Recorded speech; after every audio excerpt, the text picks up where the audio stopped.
အားလုံးပဲမင်္ဂလာပါဒီအင်ကြီးဒီဇိုင်းလေးဆွဲပြမယ်ပေါ့နော်ဒီဥစ္စာကအရှိချမ်းမှာဆိုလို့ရှိရင်ဒီမှာရှာကန်ပြထည့်ထားတယ်မထည့်ချင်လည်းမထည့်လိုက်ရတယ်ပြီးသွားလို့ရှိရင်နောက်ချမ်းမှာကြတော့ရိုးရိုးထောက်ကလေးပဲပြီးသွားလို့ရှိရင်ခါကျိုးချီတဲ့ခပတ်ကျိုးလေးပါမယ်ဒါလေးပဲနော်ဒီဇိုင်းလေးပဲဒီဒီဇိုင်းလေးကိုဆွဲပြပါမယ်တမပေါ့နော်ဒါကရိုးရိုးပတ်တက်မယ်ဟိုရိုးရိုးပေါ့ပါပဲမဟုတ်လို့ပခုံးထောက်တွေပါကြီးမထည့်တော့ဘူးပခုံးထောက်ပါတယ်နှစ်ထောက်ပတ်တက်မလုပ်တော့ဘဲနဲ့ရိုးရိုးထောက်လေးနဲ့ပဲဆွဲမယ်အဲ့တော့ဒီမှာထောက်စားမယ့်ဟာတွေထောက်တွေကိုပုံမှန်ပဲအင်ဂျီမှာပဲဖြစ်ဖြစ်တောက်စားမယ့်ဟာလေးကိုပြမယ်ပေါ့နော်အဲ့ဒါလေးအရင်ဆွဲပြမယ်အဲ့ဒါကဘာလဲဆိုဒီမှာအနက်ရောင်မြင်းနဲ့ဆွဲထားတဲ့ဟာလေးကိုအရင်ဒီကနေပြီးတော့FW နေကနေပြီးတော့3 cm ဆင်းမယ်3 cm ဆင်းမယ်အဲ့ဟာမြင်းတစ်ခုမှတ်မယ်ပြီးတော့လို့ရှိရင်ဒီတော့ shoulder တစ်တောက်ကနေပြီးတော့မြင်းတစ်ခုဆွဲမယ်ပြီးတော့လို့ရှိရင် neck level ရဲ့အလဲကနေပြီးတော့မြင်းတစ်ချောင်းဆွဲမယ်ဒီမြင်းလေးတွေအရင်ဆုံးရှားလိုက်မယ်ပြီးတော့လို့ရှိရင်တောက်မှတ်ဖို့တော့ကကြတော့ဒီကနေပြီးတော့ဒီမြင်းအနက်ကလေးကနေပြီးတော့ဒီစလုံးပေါ့နော်ကိုယ့်ရဲ့အရင်လုံးပေါ့အရင်လုံးပတ်လေရ7ဆို7အရင်ဆုံးဆွဲထားပါတော့အဲ့ဆွဲထားရတဲ့အဲ့ရင်လုံးပေါ်ကနေပြီးတော့ဒီတောက်ကိုဒီလိုသွားမယ်ဆိုလို့ရှိရင်ဒီက 0.6 cm ပြီးတော့လို့ရှိရင်ဒီအမှတ်ကနေပြီးတော့ဒီထောက်စားဖို့အတွက်ဆိုလို့ရှိရင်ရင်လုံးပေါ်မှာပဲ1.6 cm မှတ်မယ်ဒီကနေဒီဆိုလို့ရှိရင်1 cm မှတ်မယ်အဲ့လိုမှတ်ပြီးသွားလို့ရှိရင်မြင်းလေးတွေကိုဒီမှာဆွဲထားတဲ့အတိုင်းလေးပဲဒီလိုဆွဲမယ်ဒီကနေ1.6မှတ်ထားနေ1.6ဆွဲမယ်1.6ဆွဲပြီးသွားလို့ရှိရင်ဒီလိုလေးဆွဲမယ်ဒါကကိုဆွဲတဲ့မဲ့ဒီဟာပေါ့နော်အရင်ဆုံးထောက်စားမဲ့ဟာတွေကိုအရင်ဆုံးဆွဲထားမယ်ပြီးသွားလို့ရှိရင်ပခုံးကနေပြီးတော့တဝက်မှတ်မယ်တဝက်မှတ်ကနေပြီးတော့ 0.5 cm ဒီအကွာဝေးရပါနော် 0.5 cm အဲ့ 0.5 cm မြင်းဆွဲထားမယ်ဒီနောက်ချမ်းမှာကျတော့ဘာမှမလို့ဒီ 0.5 cm တဝက်ဝတ်ထားတဲ့ဟာကို 0.5 ပဲဆင်းပြီးတော့ဒီလိုမျိုးလေးလောက်ထားမယ်ပေါ့နော်ဒီထောက်အကျယ်တွေကတော့ဟိုပုံမှန်ဒီဟာပေါ့ပါပဲဆိုတဲ့အတွက်အပွားလေးပဲဖြစ်တဲ့အတွက်ထောက်ကို 1.5 ပဲစားတယ် 1.5 ပဲဒီဘက်လေထောက်က 1.5 ပဲdoncဒီကိုယ့်ရဲ့ basic block ပေါ့နော်ဒီခါးဒီဆွဲထားတဲ့ဟာဆွဲထားပြီးသွားပြီဆိုလို့ရှိရင်ဒီအင်ဂျီမှာဆိုလို့ရှိရင်ဘယ်လောက်ဆင်းထားလဲဆိုရင်အရှည်က24 cm ဆင်းထားတယ်24 cm ဆင်းထားတယ်အရှည်ပေါ့နော်ယူထားတယ်ပြီးသွားလို့ရှိရင်အခုပတ်တန်ဆက်ဆွဲတော့မယ်ပေါ့နော်အင်ဂျီဆက်ဆွဲမယ်ပေါ့နော်အဲ့တော့ဒီကနေပြီးတော့2 cm ဆင်းမယ်ပြီးသွားလို့ရှိရင်ထွက်တဲ့ဟာကကြတော့အကျယ်ကပေါ့နော်1.5 cm ထွက်မယ်ဒီကနေဒီက1.5ထွက်မယ်ဒီအောက်ခြေမှာက1 cm ထွက်မယ်1 cm ထွက်မယ်အဲ့တော့ဒီ2ကနေပြီးတော့ဒီ1.5ထွက်ထားတဲ့အမှတ်ကနေပြီးတော့2 cm ကိုဆက်မယ်လက်ပြဖြစ်တဲ့အတွက်1.5 cm ဝင်ပြီးတော့မှဆွဲမယ်ပေါ့နော်ပခုံးမြင့်1.5 cm ဆွဲမယ်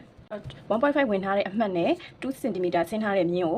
ဂျိုင်းပြန်ဆွဲမယ်ပေါ့နော်ဒီမှာဘာလို့ဂျိုင်းကို2 cm ဆင်းတာလဲဆိုပြီးတော့ပြောစရာရှိတယ်ဘာလို့2ဆင်းတာလဲဆိုတော့ဝေးရတာ2 cm ကိုဆင်းပြီးဝေးရတယ်ဒီအဲ့ဂျိုင်းပေါက်အခြေကိုကိုကကြိုက်လို့2ဆင်းတာပေါ့နော်ပုံမှန်ဆိုလို့ရှိရင်လက်ပြတ်ဆိုရင်ဒီဂျိုင်းအတိရှိရပေါ့နော်အဲ့ဂျိုင်းအတိမှာပဲဝတ်တာကြိုက်တဲ့လူဆိုလို့ရှိရင်အဲ့ဂျိုင်းအတိနေရာနေဆွဲလို့ရတယ်အဲ့ရနေမှာနည်းနည်းလေးပဲကြာတာကိုကြိုက်တဲ့မြင်းဆိုလို့ရှိရင်နည်းနည်းလေးကြာတာကိုဆွဲလို့ရတယ်အဲ့ထက်ပိုကြခြင်းကိုကြခြင်းတဲ့အပေါ်မူတည်ပြီးတော့ဂျိုင်းအကြကိုဖောက်လို့ရတယ်ပေါ့နော်တသက်မှတ်ထဲရလို့မရှိဘူးအဲ့ဒါတွေကိုပြောပြတာပါရှင်ဆိုရင်နောက်ချမ်းမှာလည်းရှေ့ရလို့ပဲ2 cm ဆင်းမယ်ပြီးသွားလို့ရှိရင်ဘေးကအကျယ်ပွားစာကို 1.5 လောက်ပဲပွားမယ်ပြီးသွားလို့ရှိရင်တင်မှာဆိုဘယ်လောက်ပွားမလဲဆိုရင်1 cm ပွားမယ်အဲ့ 1.5 ပွားထားတဲ့မြင်းနဲ့1 cm မြင်းကိုဆက်မယ်ပခုံးကနေပြီးတော့1.5 ဝင်မယ်ပြီးသွားရင်2 cm ဆင်းထားတဲ့အမှတ်နဲ့ဂျိုင်းပြန်ပြီးတော့အသစ်ပြန်ဝိုက်မယ်ဒီပေါ့နော်ဘာလို့ဒီကနေပြီးတော့ 1.5 ဝင်ရတာလဲဆိုလို့ရှိရင်လက်ပြတ်မှုလို့ပေါ့နော်လက်ပြတ်မှုလို့ကိုလိုချင်တဲ့လောက်ဝင်နေဟာဗျကိုကဒီချက်ပိုဝင်ချင်လဲ2လောက်ဝင်လဲရတယ် 1.5 ဝင်လဲရတယ်ပေါ့နော်ကိုရဲ့စိတ်ကြိုက်ပေါ်မူတည်ပြီးတော့ကိုလိုချင်တဲ့ဒီဇိုင်းပေါ်မူတည်ပြီးတော့ဒီကဝင်လို့ရတယ်ပေါ့နော်ဒါကတော့ 1.5 အနေထားလောက်ကိုကြိုက်လို့ 1.5 ပဲဝင်တာလက်ပြတ်ကိုအခုဒီမှာပေါ့နော်အရင်ဆုံးကိုလိုချင်တဲ့အပွားပုံစံဒီဇိုင်းတွေပခုံးလက်ဖောက်တာတွေဂျိုင်းဖောက်တာတွေပေါ့နော်ပြီးသွားပြီအခုဒီဇိုင်းပေါ့နော်လိုချင်တဲ့ဒီဇိုင်းကိုစဆွဲတော့ဒီမှာအရင်ဆုံးဒီလေဘင်းကပေါ့နော်အတိကိုလေဘင်းအတိကိုတိုင်းထားရပတ်တာပေါ့နော်ဒီကနေပြီးတော့လိုချင်တာဒီဇိုင်းကဘယ်လောက်လိုချင်တာဆို17လောက်ဆိုရင်နှာလို့ပေါ့နော်ကိုအကြိုက်က17ကိုကြိုက်တဲ့လောက်ပေါ့နော်ကိုလေဘင်းအကြကိုဆင်းချင်တော့17ကိုကြိုက်တဲ့လောက်ဆင်းလိုက်ပါနော်အခု17လောက်ကိုဒီကနေပြီးတော့မှတ်ထားတယ်ပြီးသွားလို့ရှိရင်ခါပြီးတော့ရင်ခါကနေပြီးတော့ဒီ waist line ခါကနေပြီးတော့5 cm ဆင်းတဲ့ဟာကိုအမှတ်လေးမှတ်ထားမယ်ဒီကနေပြီးတော့ကျိုးကလာမှာဆိုတဲ့အတွက်ကျိုးကအတိလာမယ်ဆိုတဲ့အတွက်လေဘင်းတိကနေပြီးတော့ဒီလိုလေးဆွဲထားမယ်ဒီကနေ17ဆင်းတာရဟုတ်တယ်အဲ့အမှန်ဒီကနေပြီးတော့9ဒီလေဘင်းကနေပဲထပ်မှတ်ပြီး9 cm အဲ့ကနေပြီးတော့အတက်ဒီလိုမြင်းဆွဲပြီးတော့9 cm အမှတ်လေးမှတ်မယ်ပြီးသွားလို့ရှိရင်ဒီမှာကနည်းနည်းပေါ့နော်အသေးပုံစံမျိုးဟို head shape ပုံစံပေါ့နော်အလေးပုံစံမျိုးဖြစ်တဲ့အတွက်ဒီ9 cm အမှတ်နဲ့11 cm အမှတ်ကိုဒီလိုလေးမှတ်မယ်ပြီးသွားရင်ဆိုတော့ W ကနေပြီးတော့5 cm ဆင်းထားတယ်အဲ့အမှတ်ကိုတက်တယ်လေးပဲဒီကနေ5 cm တက်တယ်လေးပဲဆွဲမယ်ဒါပြီးသွားပြီဆိုလို့ရှိရင်ဒီရှာကန်ပြားပေါ့နော်ရှေ့ချမ်းမှာရှာကန်ပြားလေးထည့်ဖို့အတွက်ဆွဲမယ်ပေါ့နော်ရှာကန်ပြားဘာလေးလဲဆိုဒီမှာအရှိမဒီဆွဲဒီရှာကန်ပြားလေးဆွဲဖို့အတွက်ပေါ့နော်ထုတ်တာတကယ်လို့ကိုကရှာကန်ပြားမထုတ်ချင်ဘူးဒီတိုင်းလေးပဲအတိပဲချုပ်ရတာကြိုက်တဲ့ဒီဇိုင်းမျိုးဆိုလဲဒီရှာကန်ပြားထည့်မချုပ်လိုက်ရတယ်ထည့်ချုပ်ချင်တဲ့သူတွေတက်ပြောဒီအမှတ်ကနေပြီးတော့3 cm ဆင်းနေဒီ5 cm ဆင်းထားတဲ့အမှတ်ကနေပြီးတော့3 cm အမှတ်မှတ်တယ်ပေါ့နော်အဲ့ဟာနေမှာဒီဘက်ကိုကလိုချင်တဲ့အပြားပေါ့နော်အပြား size က4ယူမှာလား5ယူမှာလား3ယူမှာလားကိုကြိုက်တဲ့အပေါ်မူတည်ပြီးယူလို့ရတယ်ဒီမှာက4 cm ပေါ့နော်4 cm ပဲယူထားတဲ့အတွက်4 cm ရှာကန်ပြားလေးကိုတစ်ခါလေးရပြီးတော့ဆွဲထားလိုက်တယ်ဒါရှာကန်ပြားအတွက်ပေါ့နော်ဒါရှာကန်ပြားအတွက်ဆွဲထားတာ ဒါဆိုလို့ရှိရင်ပတ်တန်တစ်ခုလုံးပြီးသွားပြီအဲဒါကြောင့်မို့ရှေ့ချမ်းကိုထောက်ဖြောက်တာတွေတိတ်ကတ်တာတွေအရင်လုပ်ပြမယ်နော်ဒီမှာဆိုထောက်တွေတိတ်ကတ်တော့မယ်အရင်ဆုံးဂျိုင်းထောက်ကိုကတ်မယ်ပြီးတော့မှပခုံးထောက်ကတ်မယ်ပခုံးထောက်ပြီးမှလေပင်ထောက်ကတ်မယ်ဂျိုင်းထောက်တွေကတ်တိုင်းမှာခွဲပေးရတယ်ခွဲပေးရတယ်ဆိုတဲ့အတွက်အောက်ကနေပြီးတော့ခွဲမယ်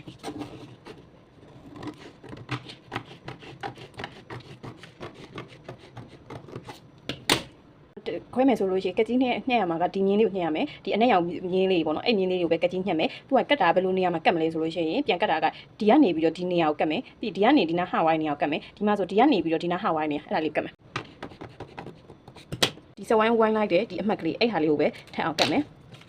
ဆွဲလိုက်ဟာလေးကိုပဲတိတ်ကတ်မယ်အဲ့တော့ကိုယ်ဆွဲထားတော့အမှတ်ကဒီလိုမျိုးလေးဖြစ်သွားပြီအဲ့ဖြစ်သွားတဲ့ဟာလေးကိုပြန်ပြီးတော့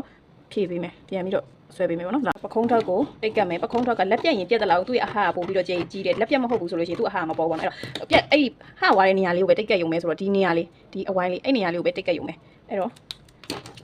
့ဟာဝါတဲ့ဒီနေရာလေးပဲတိတ်ကတ်တယ်ပြနည်းနည်းလေးလွယ်ဒီပေါ့နော်တိတ်ကတ်လိုက်တဲ့အတွက်ပြန်ပြီးတော့ဂျိုင်းကိုဆွဲပေးရမယ်ဒီလိုဆွဲပေးရမယ်အဲ့ဆိုဂျိုင်းလေးကပြီးသွားပြီလေဘေးမှာဆိုဒီမှာဆိုလို့ရှိရင်ဟာဝါပြီသူအရန်ဟိုက်သွားတဲ့အတွက်ဟာဝါအေးဟားတဲ့နေရာကိုပဲကတ်ပေးမယ်တော့ဒီမြင်းနဲ့ဆွဲထားတဲ့နေရာကိုခွဲမယ်ခွဲပြီးွားရင်ဒီဟာနေတဲ့ဒီနေရာအဲ့နေရာကိုပဲတိတ်ကတ်မယ်ဟာဝါနေရာလေးပဲကတ်မယ်ွားရင်ဒီလေဘေးမြင်းစင်တာမြင်းလေဘေးမြင်းကနေပြီးတော့မြင်းအနက်ကလေးတစ်ခုဆွဲလိုက်မယ်ပြီးွားရင်အဲ့ဒီကနေပြီးတော့1 cm လောက်ပဲ1လောက်ပ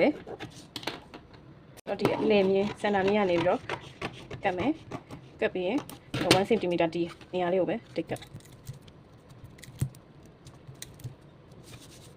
်ပြီးတော့ရင်နည်းနည်းပြန်ပြီးတော့ဆွဲပေးမယ်အဲဆိုလို့ဆိုကဒီထောက်တွေကိုအရင်ဆွဲထားရလေဆိုလို့ရှိရင်ကိုကဒီဇိုင်းဆွဲပြီးွားရင်ကိုကလေဒီလက်ပြက်ကပေါ့နော်ပြက်ရင်ပြက်တဲ့လောက်ချိုင်းအဟတန်ဘိုးကကြီးပြီးတော့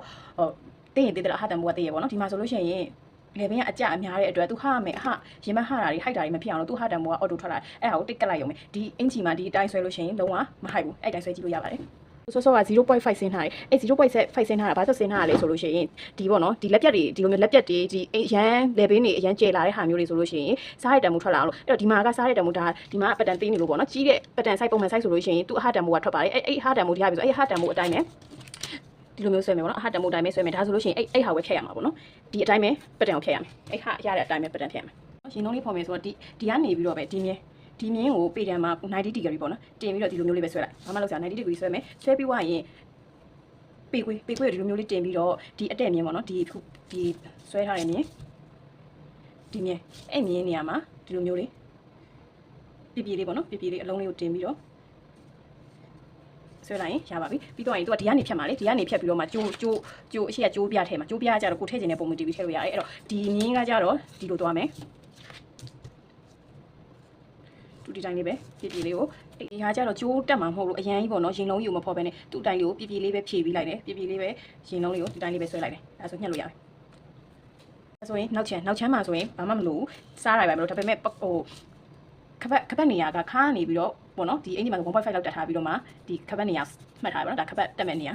ဒီမှာ 0.5 ဒီပေါ့နော်ဝင်ထား 1.5 ဝင်ထားတဲ့အတွက်ဒီ 0.5 ဆင်းထားတဲ့ပခုံးစားမယ်ဆိုရယ်မြင်နေနည်းနည်းလေးဟိုင်ဒါကပတန်ကတိတ်လို့ပေါ့နော်ကြီးလို့ရှိရင်နည်းနည်းဟိုင်ပေါ့အဲ့ဟာကိုအဲ့ဟာနေရာနေပြီးတော့ပဲဒီမှာအတိဆွဲထားတဲ့အတွက်ပခုံးမြနေအဲ့လိုအတိဆွဲအဲ့နည်းကိုပဲပတန်နှက်ရမယ်ပေါ့နော်ကျိုးပြရဲ့အရှိကိုတိုင်းမယ်ပေါ့နော်ကျိုးပြရဲ့အရှိကဒီမှာဆက်ကခါနေပြီးတော့5 cm ဒီခါအတိမှာမဆိုဒီဒီဇိုင်းကခါကနေ5လောက်ဆင်းထားတဲ့ဒီဇိုင်းပေါ့နော်အဲ့5 cm ဆင်းထားတဲ့ဒီကျိုးအပြားရဲ့အရှိကိုတိုင်းမယ်အဲ့ဒါဘယ်လိုတိုင်းမလဲဆိုလို့ရှိရင်ဒီမှာ level ရှိတယ် level ကအတိပဲယူထားတာအဲ့ level အတိကနေပြီးတော့ပဲဒီမှာဆိုလို့ရှိရင်တိုင်းတယ်ပေါ့နော်ဒါ 4.2 အဲ့ကနေမှဒီကနေပြီးတော့အခုတိုင်းပြီးတော့ရတယ်ဒီမှာဆိုလို့ရှိရင်22.5ဆောကတိုင်းတာကရှေ့ချမ်းက22.5နောက်ချမ်း 4.2 အဲ့ဒါကိုပေါင်းလိုက်တော့26.9အဲ့26.9ကဒီဘက်တစ်ချမ်းစာပဲရှိသေးတာဒီအလေတစ်ချမ်းစာပဲရှိသေးတဲ့အတွက်နောက်တစ်ချမ်းစာအတွက်က26.9ထပ်ပိုင်း55.4အဲ့ဒါကသူ့ရဲ့ချုပ်စာမပါသေးချုပ်စာကတကယ်လို့ချုပ်စာဆိုရင်ဒီဘက်က1ဒီဘက်1ဆို2ဒီဘက်က1ဒီဘက်1ဆို2 4အဲ့တော့26.9 53.4ရမှာအဲ့ဒါကို10ပေါင်းလိုက်ရရင်4ပေါင်းလိုက်ရဒါတမူနာပြဒါက53ပဲရမှာမဟုတ်နော်ဒါ site အသေးမှာဒီ site နော်ကိုကပုံမှန်ဖွတ်တဲ့ကို site မှာပဲရတဲ့တမူတိုင်းနော်ဒီ site ကအသေးနေလို့ဒီ site ဖြစ်နေဖြစ်မှာဆိုတော့ဒီမှာဆိုရင်ဘာတွေရေးမှတ်ထားမလဲဆိုရင်ဒီမှာတောက်ဆုံးတဲ့အမှတ်ပေါ့နော်ဒါချုပ်တဲ့ခါကျရင် point လေးရအောင်လို့ချုပ်တဲ့မှတ်မှတ်ထားမယ် W မြင်းမှတ်ထားမယ် W မြင်းမှတ်ထားမယ်ဒီမှာ PPU မြင်းကိုမှတ်ထားမယ်အဲ့တော့အရင်ဆုံးကကြီးနဲ့ညှက်မယ်ပေါ့နော်ကကြီးနဲ့ညှက်မယ်ဆိုရင်ဒီမှာဆိုအရင်ပိုင်းညှက်မယ်ဆိုရင်ပုံပေါင်းလို့ဒီမှာခါနေစင်းထားတဲ့ 5 cm ဒီမြင်းအဲ့ညိုဒီညှက်မယ်ပြီးရင် center frame ကအတက်ပေါ့နော်ဒီဟာကိုညှက်လိုက်မယ်ဒီချာကန်ပြကြတော့သူ့အရှိထွက်လာမယ်ဆိုတော့တိုင်းထားလိုက်ရှိပေါ့နော်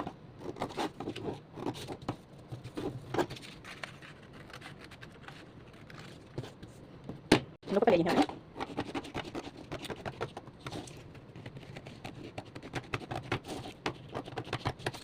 ကျိုးရပဲအတီးရနေမယ်ဒီလိုဖြစ်တယ်ပြီးရင်ဒီနားလေးပဲဖတ်ထားမယ်ဒီနားပြန်ပြီးတော့အဆုံးမယ်ဆိုရင်ဒီနားအဲ့နောက်ဖတ်ထားမယ်ဖတ်တာရနော်မညက်ခင်မှဒီဥစ္စာကို F1 လို့ပေးထားမယ်ဒါကို F2 လို့ပေးထားမယ်ညှပ်မယ်ပေါ့နော်